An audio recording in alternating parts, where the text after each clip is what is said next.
আমরা প্রথম যে ইউনিটটা সেটা কিন্তু হয়ে গেছে, আমাদের ব্রিফিং দেওয়া হয়ে গেছে, ঠিক আছে। এবার আমরা আজকে করব পার্ট 2, মানে ইউনিট 2। ইউনিট 2 তে কি আছে, আপনাদের শীট দেওয়া আছে, শীটগুলো কি সংগ্রহ করেছেন আপনারা? সংগ্রহ করেননি তো আমি গ্রুপে দিয়ে দিয়েছি, আপনারা গ্রুপে অ্যাড আছেন, অ্যাড হয়েছেন? আপনারা একজন একটু গ্রুপে ওনাকে অ্যাড করে দিয়েন, এখানে বলে দিয়েন। শীট অফিস থেকে দিবে বা ওনারা কালেক্ট করে নেবে, নো প্রবলেম।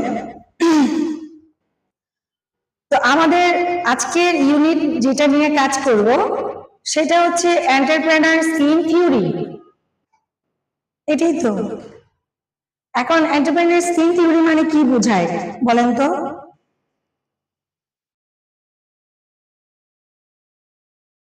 এখানে বিভিন্ন স্কিমের কন্ডিশন টাইপ আমরা বুঝবো, এটার উপর থিওরি নিব, এটাই তো। আচ্ছা, ত্বকের গঠন জানবো এবং ত্বকের উপরে কি কি অ্যাপ্লাই করতে পারি আমরা, কোন ধরনের ত্বকে কোন প্রোডাক্ট দিব, কোন ধরনের ত্বকে কোন ধরনের আমরা যে ইলেকট্রিক ডিভাইস ইউজ করব, সেই থিওরিটাই আজকে দিব, ঠিক আছে। আচ্ছা, বিভিন্ন স্কিন টাইপ কন্ডিশন বিশ্লেষণ করতে হবে আমাদের, তাই না? যেহেতু আমরা স্কিন কেয়ার বিষয়ে সবকিছু জানছি, স্কিনের সমস্যা নির্ণয় করতে হবে আমাদেরকে। কিভাবে নির্ণয় করব? আমরা স্কিনের সমস্যাটা অ্যানালাইজ করব। অ্যানালাইজ কি আমরা ডিভাইসের মাধ্যমেও করতে পারি, আমরা আবার নিজের চোখ দিয়ে যেটা আমরা বুঝতেছি, আমরা যে থিওরিটা নিচ্ছি সেই থিওরির মাধ্যমেও কিন্তু আমরা অ্যানালাইজ করতে পারি। সো অ্যানালাইজ করে দেন আমরা স্কিনের সমস্যা নির্ধারণ করব, ঠিক আছে।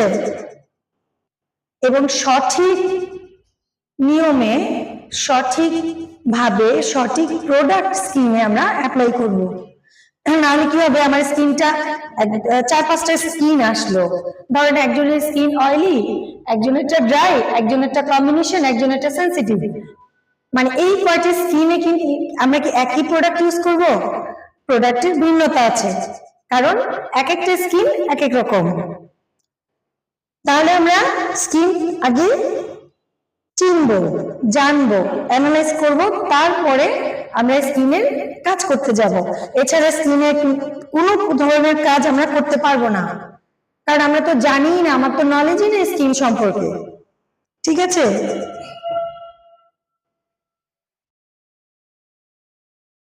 আচ্ছা, এবার বলেন স্কিনের স্তর কয়টি? আমাদের স্কিনের স্তর কয়টি? 3টি। ফাইন, কি কি বলেন তো? মার্কার পেনটা কি এখানে? কি কি বলেন? ডার্মিস, ডার্মিস, এপিডার্মিস, হাইপোডার্মিস, 3টা স্তর, ডার্মিস, এপিডার্মিস, হাইপোডার্মিস। সো আমাদের 3টা স্তরে কাজ করতে হবে, তাই না? 3টা স্তর নিয়ে আমাদের কাজ করতে হবে, কারণ প্রথম স্তরে থাকে কি থাকে? প্রথম স্তরে কি থাকে আমাদের স্কিনে বলেন তো? সিবাম থাকে, অয়েল থাকে, যেমন আমার স্কিনে চলে আসছে অলমোস্ট। হ্যাঁ, এই সিবাম গুলা, এই সিবামের কাজ হচ্ছে স্কিনকে অয়েলি করে তোলা, ঠিক আছে। এই যে স্তর, স্তর যদি আমি না চিনি, না বুঝি, তাহলে তো স্কিন নিয়ে আমি কাজ করতে পারবো না, তাই না? তাহলে স্কিনের স্তর আমরা পার্ট টু পার্ট জানবো। এবং আমাদের স্কিনে স্কিন সেল, মেলানিন, সেবাম ইত্যাদি ভূমিকা রাখে।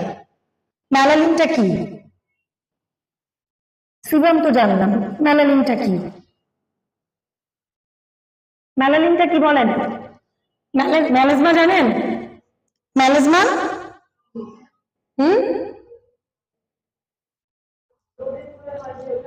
হ্যাঁ, কোনটা? মেলাজমা, লাল তিল। হ্যাঁ, লাল তিল, মেলাজমা। তারপর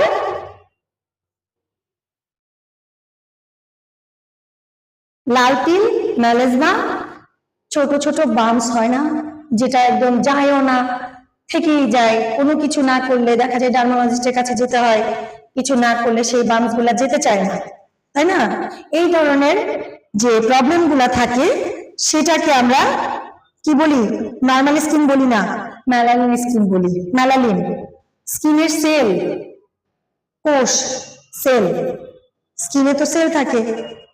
এই সেলগুলা কি কি ভূমিকা রাখে আমাদের দৈনন্দিন জীবনে, আমাদের ক্লায়েন্টের কাছ থেকে আমরা শুনতে পারি, তারা প্রবলেম নিয়ে আসে, সেই প্রবলেমগুলোকে আমরা সলভ করার ট্রাই করি, তাই না? ঠিক আছে। এবং এই যে প্রশিক্ষণটা আপনারা নিচ্ছেন, কেন নিচ্ছেন? যে আমি যেন একজন দক্ষ স্কিন পরিচালনা করতে পারি, দেখে বুঝতে পারি, জানতে পারি, তাকে সঠিকভাবে আমি ট্রিটমেন্ট দিতে পারি। সেই কারণেই তো শিখছেন, নাকি কোনো দরকার নেই? শিখে লাভ নাই, কিছু করতে পারবো না এমন কিছু? আমরা যে আগের আজ থেকে 10 বছর আগেও এই প্রফেশনে আমাদের এই পার্টগুলা এত নিখুঁতভাবে ছিল না 10 বছর আগে। এখন যে পার্টগুলো আমাদের কাছে আসছে, যে পয়েন্টগুলো আসছে, সেগুলো আমাদের কাজের ক্ষেত্রে মানে আমাদের কাজের ক্ষেত্রে দৈনন্দিন জীবনে এটা আমাদের দরকার হয়ে গেছে, এটা আমাদের জানতেই হবে। সেই কারণে কি করছি আমরা, এই যে স্কিন কেয়ার, এই যে আমাদের মেকআপ আর্টের যে পার্ট গুলা, পুরো বডি নিয়েই তো একটা মেকআপ, তাই না? আমাদের পুরো বডিটাই কিন্তু আমাদের মেকআপ করতে হয়।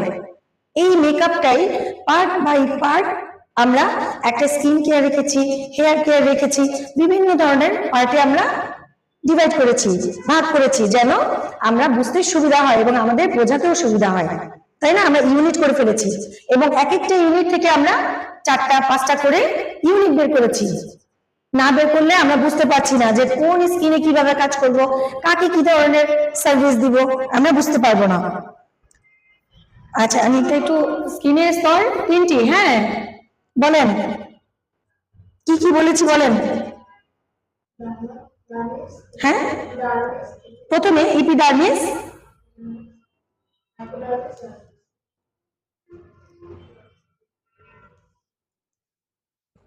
এপিডার্মিস, ডার্মিস, এপিডার্মিস, ডার্মিস আর এইচ ওয়াই হাইপোডার্মিস। ঠিক আছে, বাই স্কিন ওই একই কথা, আপনারা স্কিনটাকে জানবেন, চিনবেন। ঠিক আছে, normal, dry, oily, combination, sensitive. আমাদের একনিটা কেন হয়? একনিটা কেন হয় আমরা সবাই সাধারণ যে নলেজটা, সেটা হচ্ছে দেখা যায় যে সঠিক নিয়মে আমরা মুখটা ক্লিন করছি না, টোনিং করছি না, বা আমরা পর্যাপ্ত পরিমাণে পানি খাচ্ছি না। এইসব কারণগুলোতে আমাদের স্কিনে ব্রণ দেখা দিচ্ছে বা একনি দেখা দিচ্ছে, তাই না? আচ্ছা, তাহলে এর প্রতিকার আমরা প্রতিকারটা আমরা কিভাবে করতে পারি? এই ব্রণ হলে ভালো করে মুখটা ক্লিন করব, বেশি করে পানি খাবো এবং একটা টাইম রাখবো আমাদের, বা আমরা ক্লায়েন্টকে বলে দিব আপনি একটা টাইম রাখবেন, আপনি নিজের যত্ন করবেন। যেমন ব্যায়াম করা, স্কিনের এই যে মাসেল গুলা থাকে আমাদের মুখের, এখানেও কিন্তু কিছু ব্যায়াম থাকে, তাই না? এই ব্যায়াম গুলা করলে কি হয় জানেন? স্কিনের একনি ওঠা কমে যায়, আমাদের হাইপিগমেন্টেশনটা কমে যায়, রিঙ্কেলস কমে যায়, যায় না? বয়সের আগেই দেখা যায় অনেককে অনেক বয়স লাগে, একদম অল্প বয়সের একটা মেয়ে, তাকে কেমন লাগছে? একটু এজ লাগছে। কেন? ওই যে তার ডেইলি রুটিনে প্রবলেম হয়ে গেছে, যে কারণে সে মেনটেন করতে পারতেছে না, এই জন্য তার অল্পতেই তাকে একটু আনইভেন লাগছে, মানে একটু এজেবল লাগছে, তার সবকিছুতে মনে হচ্ছে একটু এজ বেশি লাগছে। কেন? কারণটা হচ্ছে সে ইরেগুলার, তাই না? সে মেনটেন করছে না। এবং আরেকটা জিনিস হচ্ছে স্কিনের অ্যালার্জি। এখন আমাদের বেশিরভাগ ক্লায়েন্ট আসে স্কিন অ্যালার্জি নিয়ে, বেশি, যেমন আসছে একনি নিয়ে তেমন আসছে অ্যালার্জি নিয়ে। এই অ্যালার্জিটা আমরা তাকে প্রথমেই সাজেস্ট করি যে আপনি খাবার দাবার কি খাচ্ছেন। ক্লায়েন্টের সাথে আমরা কাউন্সিলিং করি কেন বলেন? ক্লায়েন্টের সাথে কথা বলি, তার প্রবলেম জানি, তার মেডিকেল হিস্ট্রি জানি। এখন বলেন, আপনি তো মেডিকেল পার্সন না, আপনি তো ডার্মাটোলজিস্ট না, আপনি তো একজন মেকআপ আর্টিস্ট, আপনি একজন স্কিন কেয়ারিস্ট, আপনি এত কিছু জানতে যাবেন কেন? অবশ্যই জানতে হবে। কারণ তার মেডিকেল হিস্ট্রি জেনে তাকে আমি একটা পরামর্শ দিতে পারবো, তাই স্কিন কেয়ারের রুটিনের উপরে, তাই না? না আমি তার পরামর্শ দিতে পারবো না। যখন জানবো যে তার ডেইলি রুটিনে সে প্রচুর পরিমাণের ফাস্টফুড খাচ্ছে, সে প্রচুর পরিমাণের অ্যালার্জি যে খাবারগুলো আছে সেগুলো খাচ্ছে, সে ধুলাবাড়ির থেকে যে ভালো করে মুখটা ফ্রেশ করছে না, তাই না? এই যে ছোট ছোট কারণগুলো তার স্কিনে অ্যালার্জির মেইন কারণ হয়ে দাঁড়িয়েছে, তখন আমরা তাকে সাজেস্ট করব আপনার খাওয়ার নিয়ম চেঞ্জ করেন, আপনার চলাফেরার নিয়ম চেঞ্জ করেন, আপনি নিট অ্যান্ড ক্লিন থাকেন, পর্যাপ্ত পরিমাণে পানি খাবেন। এই যে কথাগুলো আপনি বলবেন, তাতে তার অর্ধেক মানসিক প্রবলেম দূর হয়ে যাবে। এবং দ্বিতীয়, আপনি ট্রিটমেন্ট যে শুরু করবেন সেই ট্রিটমেন্টের মধ্যে অবশ্যই অ্যালার্জি যেই প্রোডাক্টটা আছে সেটা তাকে দেওয়া যাবে না, এর বাইরে যেটা আমরা ইউজ করি সেনসিটিভ স্কিনের জন্য সেই প্রোডাক্টটা তাকে আমরা ইউজ করব, ঠিক আছে? এটা আপনাদের আছে, হ্যাঁ, এই যে পরিবেশ ও খাদ্যাভ্যাসের তারতম্য আপনি বুঝাই দিবেন তাকে। এটা হচ্ছে স্কিন কেয়ারের আপনার থিওরির যে পার্ট গুলা, এটা থিওরি আপনি শিখছেন, আপনি শেখাবেন, আপনি জানাবেন তাকে, ঠিক আছে? স্কিনের স্তর সঠিকভাবে ব্যাখ্যা করতে পারা কে পারবে? আমি না আপনি? আপনি, কারণ আপনি আসছেন আমাদের কাছে এই যে প্রবলেম গুলো থাকে এগুলোকে জানার জন্য, বোঝার জন্য, ঠিক আছে? স্কিন টাইপ নির্ধারণ করা, তার স্কিন অয়েলি কম্বিনেশন নাকি নরমাল না সেনসিটিভ বুঝতে পারবেন, ঠিক আছে? এবং উপযুক্ত ট্রিটমেন্ট সাজেস্ট করবেন। এই পয়েন্টগুলো যখন আপনি জেনে যাবেন, বুঝে যাবেন, স্কিন নিয়ে যখন আপনি মানে সারাক্ষণ দেখবেন আপনার কাছে স্কিনের বিভিন্ন রকম ভ্যারাইটি স্কিন আসছে, কাজ করতে করতে আপনার দক্ষতা আস্তে আস্তে বাড়তেই থাকবে, অভিজ্ঞতা বাড়তেই থাকবে, কমবে না, বাড়তেই থাকবে, কারণ আপনি নতুন নতুন স্কিন পাচ্ছেন, অ্যানালাইজ করছেন, আপনি তাদের ট্রিটমেন্ট দিচ্ছেন, তারা ভালো হচ্ছে, তাহলে আপনার জন্য এটা আপনি আরো বেশি আগ্রহী হবেন যে আমি আরো স্কিন চিনি, আরো জানি। আর যদি এখানে আপনার ইলেকট্রিক ডিভাইস থাকে সেক্ষেত্রে সে আপনার বন্ধু, সে আপনাকে আরো হেল্প করছে। আমরা ডিভাইসের মাধ্যমে কি করি, স্কিনটাকে একটা ক্লায়েন্টকে বসাই, তাকে বসাই আমরা স্কিনের উপরে দড়ি, কি দড়ি? ডিভাইস।